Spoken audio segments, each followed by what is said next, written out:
guys, so today we're going to be making our first lab.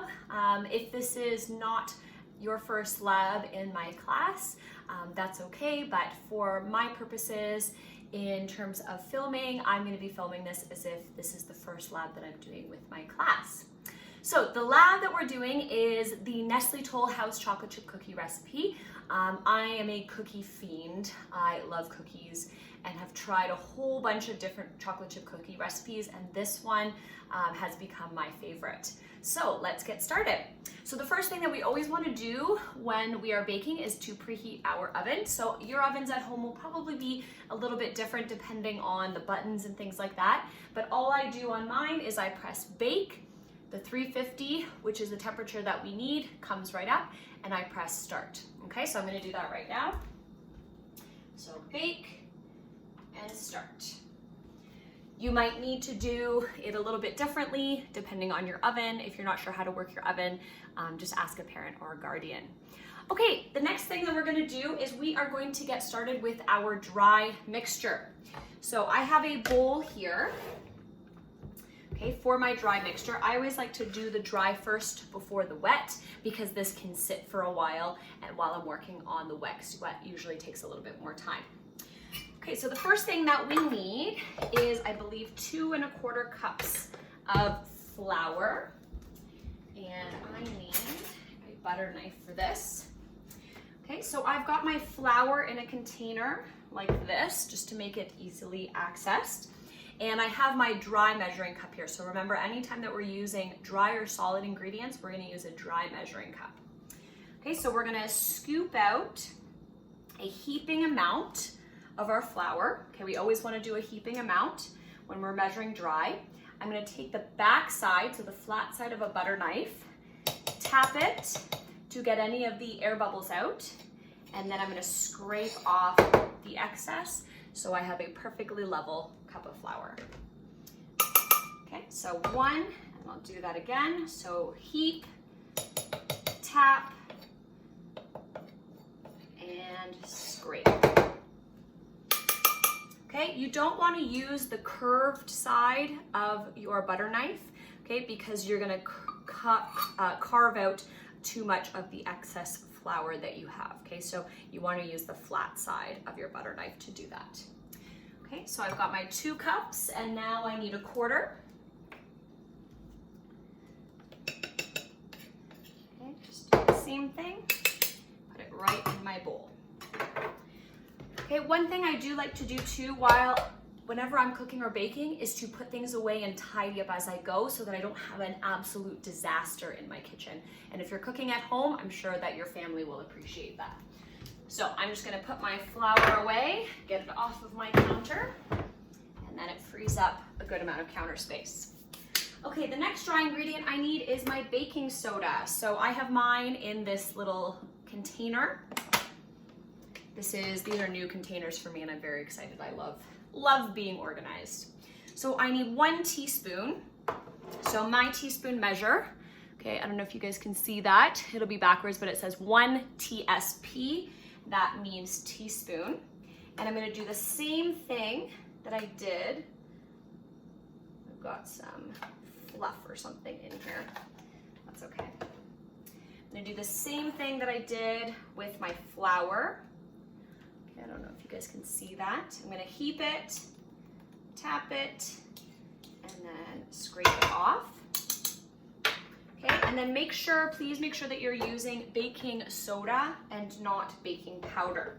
Okay, they are 2 different things. Okay, so you want baking soda. Okay, put that away. So baking soda is basically our leavening ingredient. It will help the cookies to rise up and get nice and fluffy. Okay, and then the last thing we need is salt. Okay, we need 1/2 teaspoon of salt, and I put that away by accident.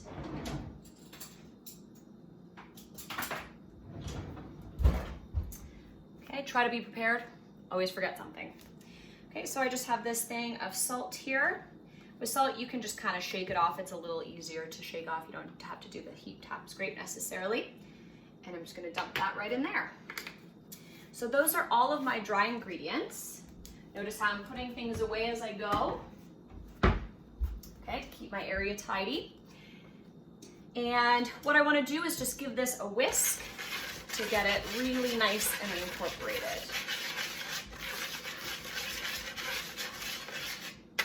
Okay, and we just set that aside.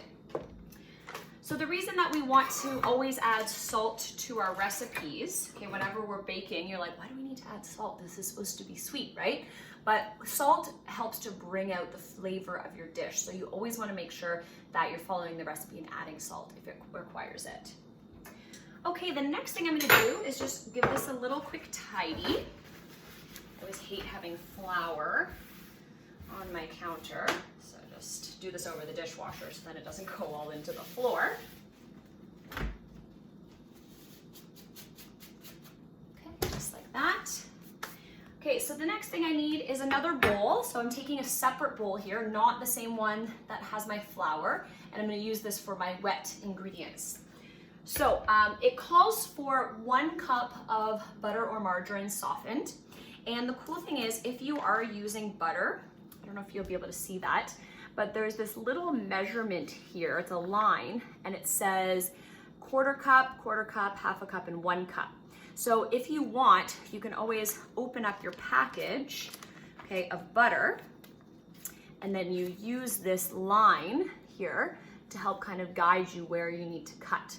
So the cool thing is, I mean, at least for us, we're just using 1 cup, so that is just basically exactly half of a pound of butter.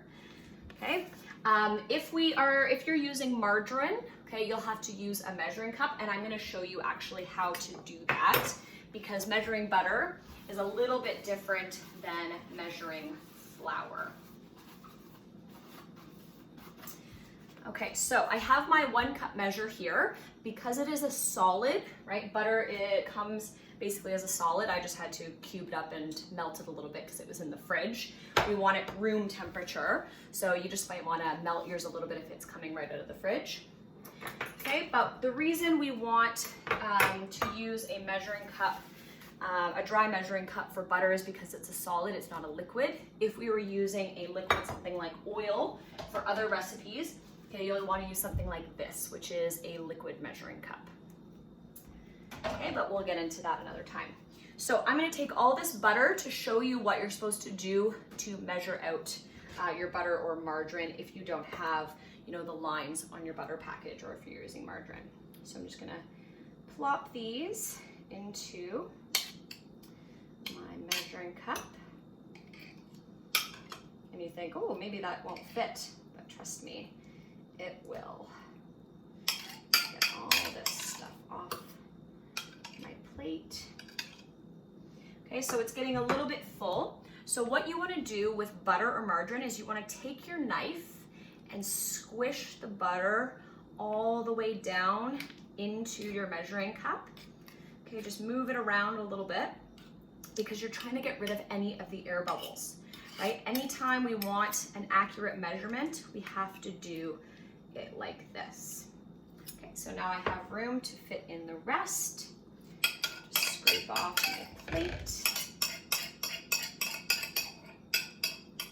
And we'll be able to see how accurate the package measurement is. That looks pretty much perfect. Maybe just a slight, oh no, it's pretty good. See, that is a pretty accurate measurement of butter. So you're going to do the same thing, heap, and then level it off. Okay, so I have a level thing of butter here. And this is, of course, what makes our cookies extra delicious. So I'm going to put it into my bowl here, so you can just take your knife, run it around, and dump it into your bowl. Get it all out of there. I hate that sound of metal on metal. It's definitely not enjoyable.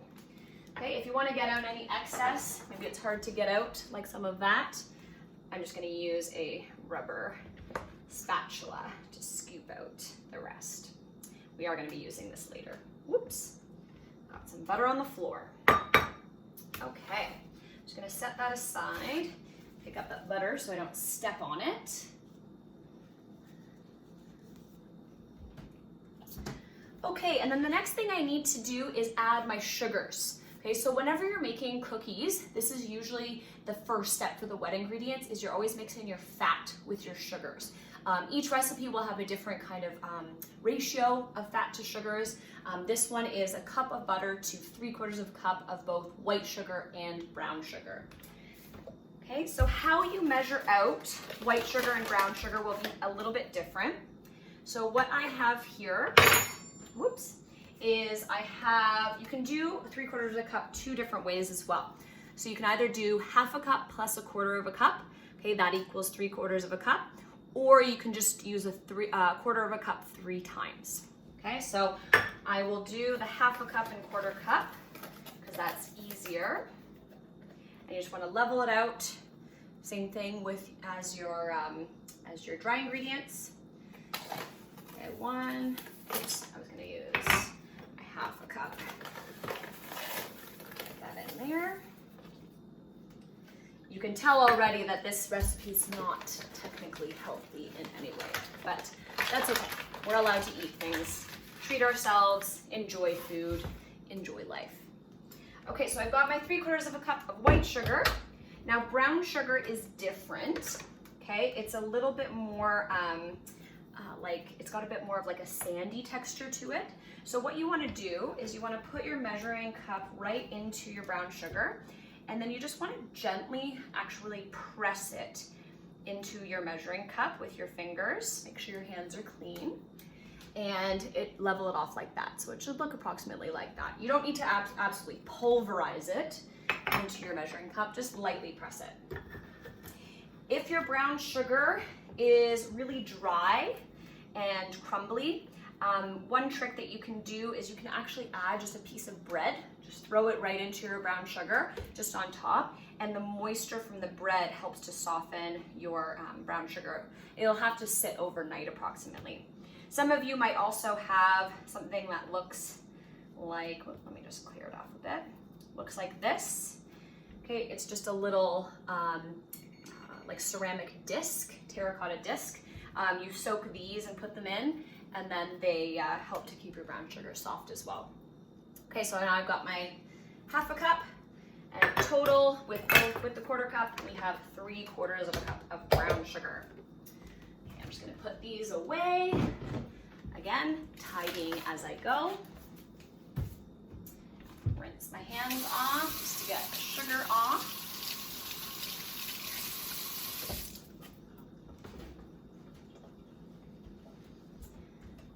Okay, let me just move a couple things out of the way.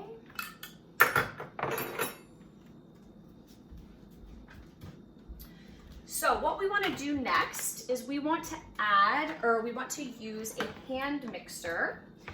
If you have one of those stand mixers, like those big KitchenAid stand mixers, you can use that as well. If you don't have a stand mixer or you don't have a hand mixer, that's okay. You'll just have to use your arm power to get it really nice and whipped up, okay? So it'll just take a little bit of extra time. So what we're gonna do is I'm just gonna use this, just kind of punch things down a little bit. Okay, and I'm gonna start it off really slowly because things will start to fly all over the place a little bit.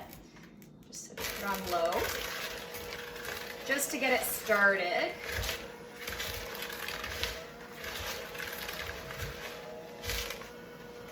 Okay, I'm just gonna scrape off the butter from the side. And now I'm gonna turn it up because I really want to mix this really well. You wanna, what is called cream it. So you're gonna mix it until it's really nice and light and fluffy. And I say that a lot in my labs, and I have really noticed that after watching these over and over again. Okay, so get it up to about medium until it's a little bit more incorporated.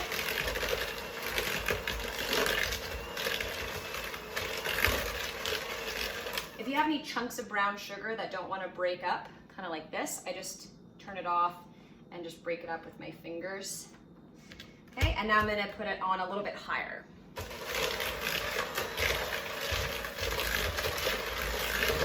Keep your fingers out of the bowl, okay? You don't wanna beat your fingers.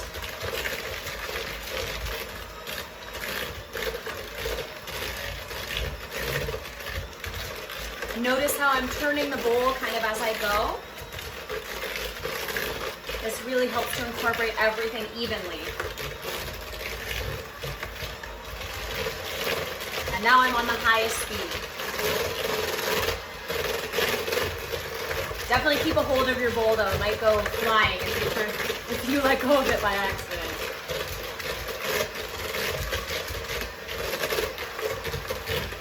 If you're doing this by hand, I'm sorry. It's gonna be a good arm workout.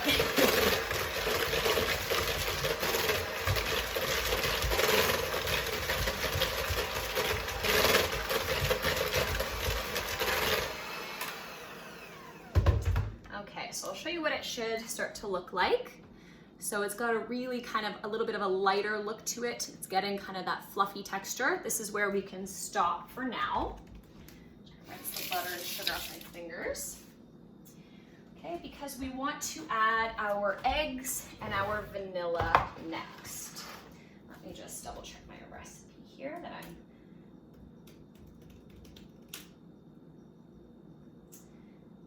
okay, so what we're gonna do is we're gonna crack one of our eggs to start. So I always recommend cracking your eggs into a separate bowl. There's nothing worse than cracking your eggs improperly into your mixture, and then you have to try and fish out the shells from in your mixture. Okay, always do it in a separate bowl. Okay, we're gonna do these one at a time and incorporate them one at a time into our mixture. So I always crack my egg on a flat surface. I find it cracks better and I can get my thumbs in there a little bit easier.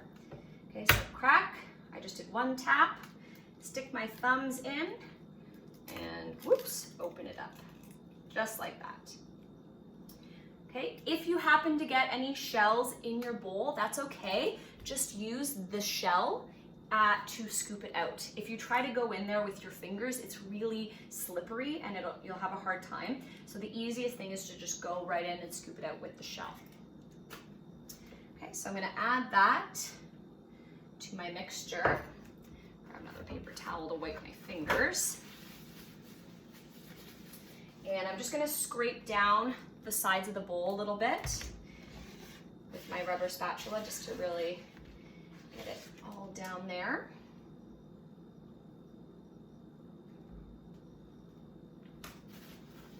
Okay, so I'm gonna incorporate this egg first and then I'll crack my next one and incorporate that after.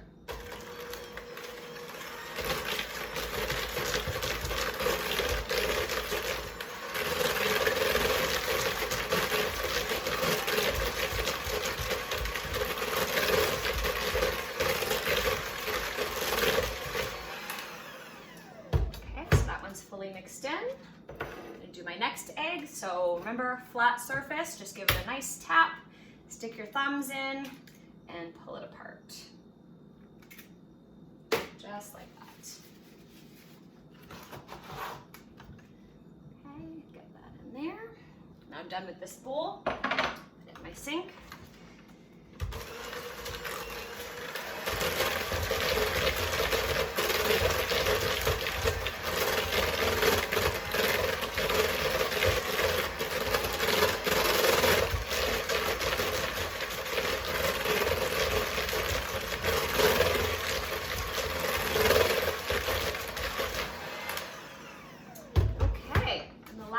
We're going to add to this is some vanilla. So we need 1 teaspoon of vanilla extract. This is obviously Costco sized. It's like literally the size of my head. It was cheap, so that's always good. Oh, if I can get that open. So we need 1 teaspoon of vanilla. Now, one thing to note, never measure your vanilla or anything like this over your bowl, because what might happen is it might spill over. So you always want to measure just like over your countertop or something like that, so that excess doesn't spill. So 1 teaspoon right in there.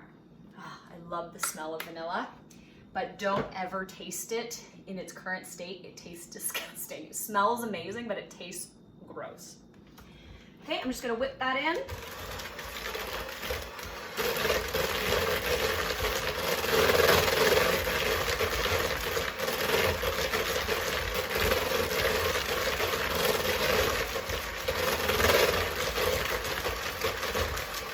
Okay, so one tip, if you have mixers like this and you don't want to have to go through and take the little bits off with your fingers, I just always lift it up out of the bowl just slightly and have it on and going, and it just flings all the excess off of the mixer. So I'll show you what that looks like without making a mess in my kitchen. So just have it on high and I just hold it above just a little bit and it's just flinging it off. Ta-da! Nice and clean. Okay, whoops, cord went in my batter. That's not good. I'll have to clean that after.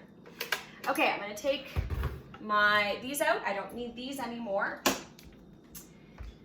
Okay, and now I get to add, I believe I'm adding my wet to my dry. Oh, dry to wet, wet to dry. Tomato, doesn't really matter. Ooh, so I'm going to grab my spatula here. I think I should have done these bowls opposite. I probably should have done my wet in the big bowl and my dry in the medium bowl, but that's okay. Not a big deal. Okay, so let's see. So I'm gonna add my dry to my wet. So you can just dump it all in at once. Bowl is looking nice and clean. And I'm gonna mix this almost all the way, and I'm just gonna use more butter on the floor. I'm just gonna use a rubber spatula to just incorporate it nice and evenly. So scrape off the excess of my batter in the bowl and just gently mix this together, hopefully without floofing flour all over the kitchen. You can use a wooden spoon, but I tend to like to use a rubber spatula because then you can really kind of push it in on itself and scrape down the sides of the bowl as you go. And there's one last ingredient, of course, that we need to add to our mixture: chocolate chips. The best part of this recipe. Okay, so my mixture is almost mixed. It's still quite floury. This is where I'm gonna add my chocolate chips because you don't wanna over mix your cookies. You don't wanna absolutely pulverize them. So I have my bag of chocolate chips here, and we need 2/3 of a cup, approximately. Okay, so I got my 1/3 of a cup measure here. Pour them in. Oh no, a couple extra go in, not a big deal. There's 2/3, and if you like chocolate, you can always add a few extra. This is totally up to you. Now, I wouldn't add like 2 cups of chocolate chips or anything like that. I feel like that is excessive, and they might not cook properly, but you know, you can do like a cup, or you can do less. If you're not a big chocolate person, you could always leave the chocolate chips out and you could do like caramel chips, you could do nuts. You could do raisins if you like raisins, or you could do nuts and raisins. You could do white chocolate chips, right? There's so many options out there. You could do like little score bits. You could have fun. Just go to the grocery store with whoever like does the groceries. Go to the baking aisle and pick some fillings that you like. But chocolate chip cookies are my favorite, so I'm just sticking to the original, the OG. Okay, so if you notice, I'm kind of scooping up the batter from the bottom because I want to make sure there's no flour hiding underneath that isn't mixed in. Okay, it's looking pretty good. Again, you don't want to over mix it like crazy. Okay, now it's time for us to dollop this onto our cookie sheets. So one thing I do want to note is with your ovens, please make sure that you don't have your the oven racks in your oven too high or too low. If they're too low, the bottoms of your cookies will burn because there's too much heat, because that's where the heat's coming from. And if they're too high, they might cook unevenly. So you really want it in the middle of your oven. So if you can see here, I'm gonna put my cookies on this rack here. This is basically right in the middle of my oven. Okay, I've got a couple of different options to show you for pans. So I've got this really big, kind of more aluminum-y one, and then I've got non-stick versions. I'm gonna try this one to see what it's like because this one fits really well into my oven. You can just use whatever you have at home. And the nice thing is you don't actually need to grease the pan, okay, because there's so much butter in this recipe that it's just not necessary. Okay, so I'm going to take a tablespoon from my kitchen. Okay, just a nice big like soup spoon. And I'm just going to take chunks of the cookies. You want to try and make sure that they're all about the same size. And I usually do about 3 across and 5 down approximately.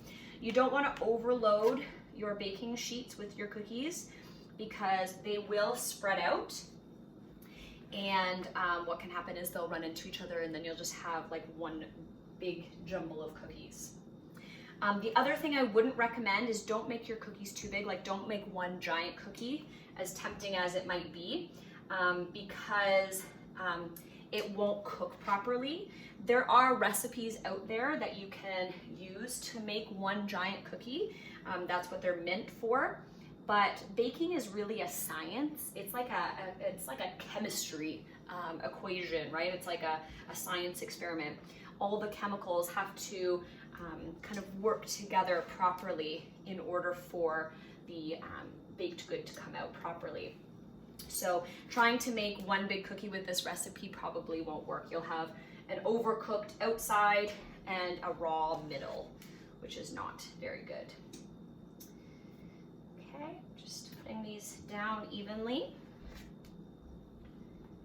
The other thing I wouldn't recommend is, as tempting as it might be, just for food safety purposes, right? Try your very best not to eat the cookie dough in its raw state, right? Obviously, we have raw eggs in here, which have the chance of containing salmonella, which is not fun to have. Trust me, I've had it before.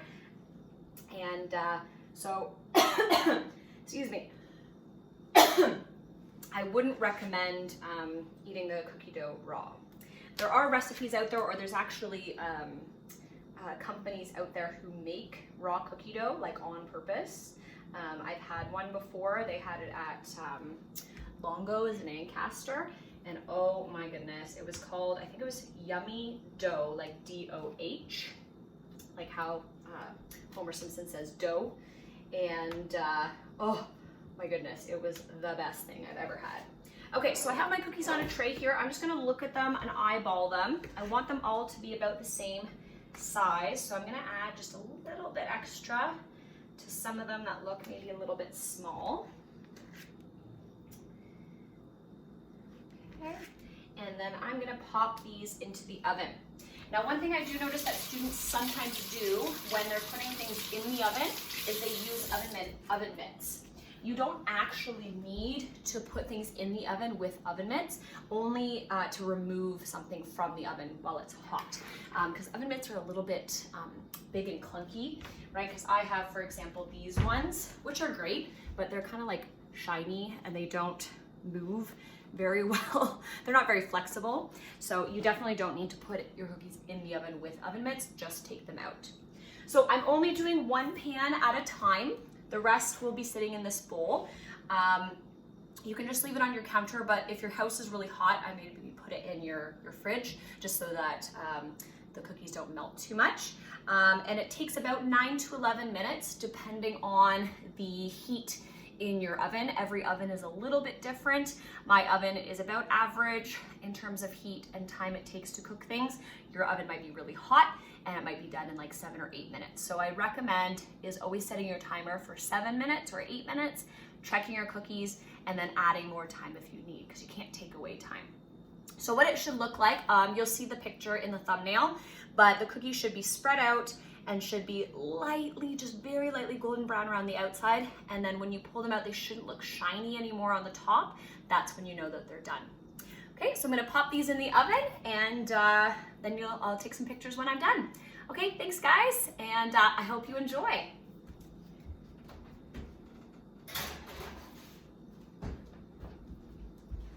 All right, have fun.